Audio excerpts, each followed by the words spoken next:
All right. Well, I used to be an atheist.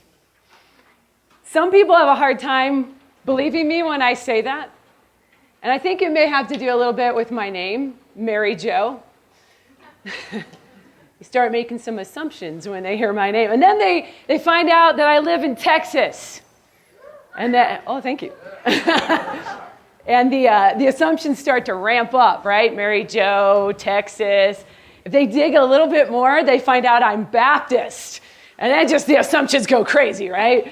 So they tell me things like, well, you know, you were born and raised in church, so you've never known any different. If you just look at the evidence, you would not believe anymore. Or they say things, actually, I think I'm going to show you this one later, but if you could just get out of your cocooned little world, you'd see that no one believes in your nonsense. Those are the kinds of things that I've been told, especially, and I think it's because they hear about Mary Jo, Texas Baptist, and that's what they think. But really, I'm from Portland, Oregon. Do I have any Oregonians here? Oh, I do. More than last time. All right. I'm from a suburb of Portland, Oregon, and it's really a nice place to live. You know, it has these beautiful volcanic mountain peaks soaring over the city, which for the most part I loved, except for once in a while those peaks got angry. This one you may know if you've heard about Mount St. Helens and its eruption. You guys are familiar with that? I was a child when that happened, living in Portland, Oregon. It wasn't supposed to cover us with ash because all of it was supposed to go to the east, and then the winds changed and it dumped ash all over my neighborhood. I think this is actually one of the reasons I was so interested in science growing up, because we had this major volcanic event. I grew up watching a lot of science shows and nature shows. I think my dad and I watched almost every episode of Nova. If you know what that is, that's the old Carl Sagan show. It's being revamped into the show Cosmos. It has the same sort of atheistic naturalism in the new show as it did in the last show. So I watched a lot of that. But like I said, I grew up in a very different place from where people assume that I'm from. And it has a very different culture in Portland, Oregon than in the South and in Houston. The culture's not overtly Christian. It's not overtly Christian. I like to tell people one of the main differences that you can automatically see between like Houston, Texas and Portland, Oregon is we don't have churches on every street corner. In Portland, that is. And Portland didn't have gas stations on every street corner. For my Texans, I say, nor did Portland have Mexican restaurants on every street corner. People think I'm like, they're building a third one on the same street corner in my area of Houston. So it's really, really different there. I also wasn't raised in church. I had parents who were, after talking with them before I published my book, I had them look it over, the part about them. And they said we were agnostic. We hadn't totally left belief in God, but we'd just gone agnostic. In fact, they had left church by the time I was too little to remember it.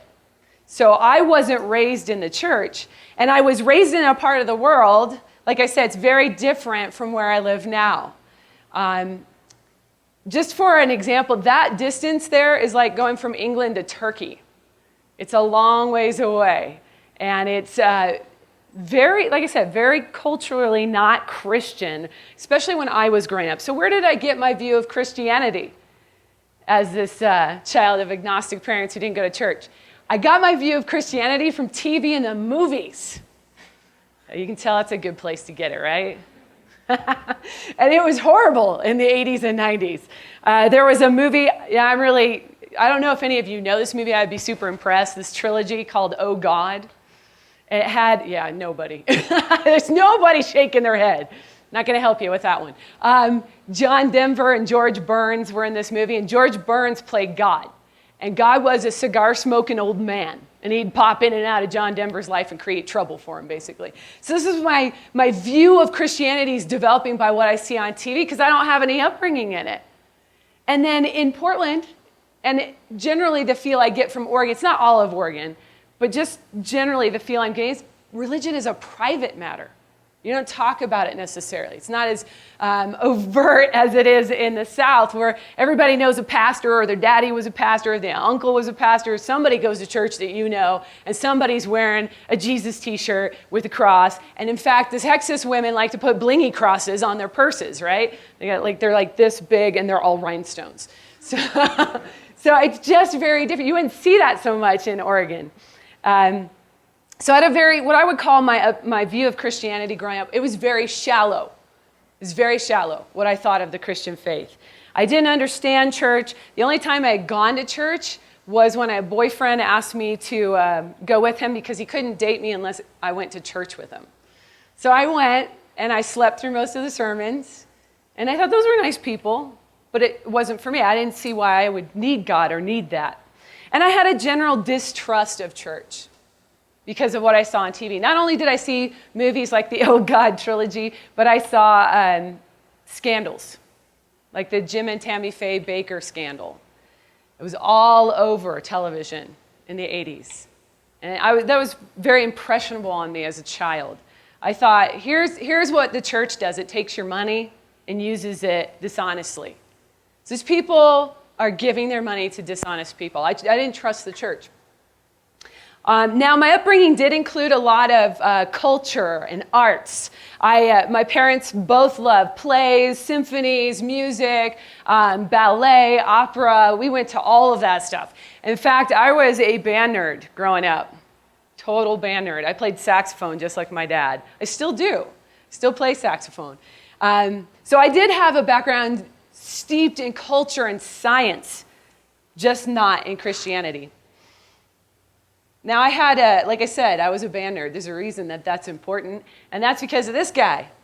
That's my high school band director.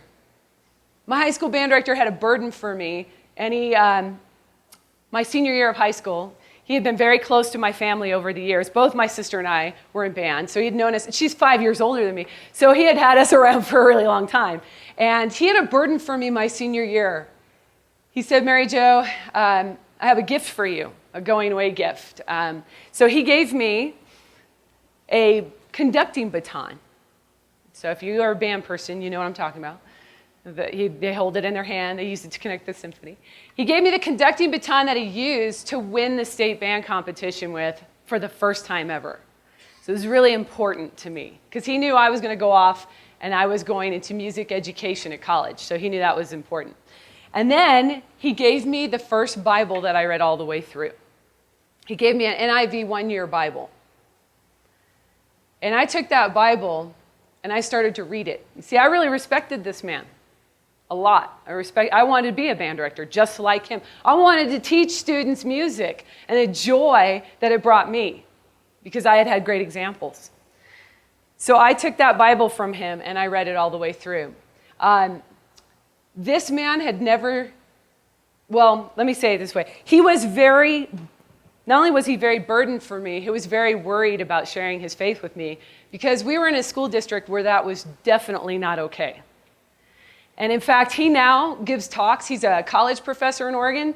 He gives talks on the ethics of being a Christian in the public school setting as a teacher. And he brings up the story of how he shared his faith with me, but he was worried that he might lose his job over it. He could actually have lost his job. He said, I was so glad your reaction wasn't like, well, I'm going straight to the principal or something like that. But he told me it wasn't a great reaction. He said it was something like, oh, yeah, thanks. Later on, he told me he felt like a schmuck. That was his word. I felt like a schmuck after witnessing to you. He never saw what was going to come from that one stepping out in faith, right? But he witnessed to me. I began to read that Bible. Oh, I didn't tell you what he said. How did he witness to me? He said, Mary Jo, when you go off to college, you're going to have a lot of hard questions. I hope you turn to this. That's it. That's what he said. And I did. I started reading it. And what I came to the conclusion of was that there's a God. I didn't get all the way to Jesus yet. I got to there's a God. And the thing that was really troublesome for me, and I think a lot of people forget this, is here I had this background steeped in science, right? I was watching all these science shows. So I knew that there were stars out there that were way more powerful than our sun. Now I believe there's a God that can create that, and I'm morally accountable to him. Think about that kind of realization, how it would hit you so hard. And it began to it began to upset me. I began to have some nightmares about it. I was terrified of a God that was so powerful he could create universes. And I was morally accountable to him for how I've been living my life.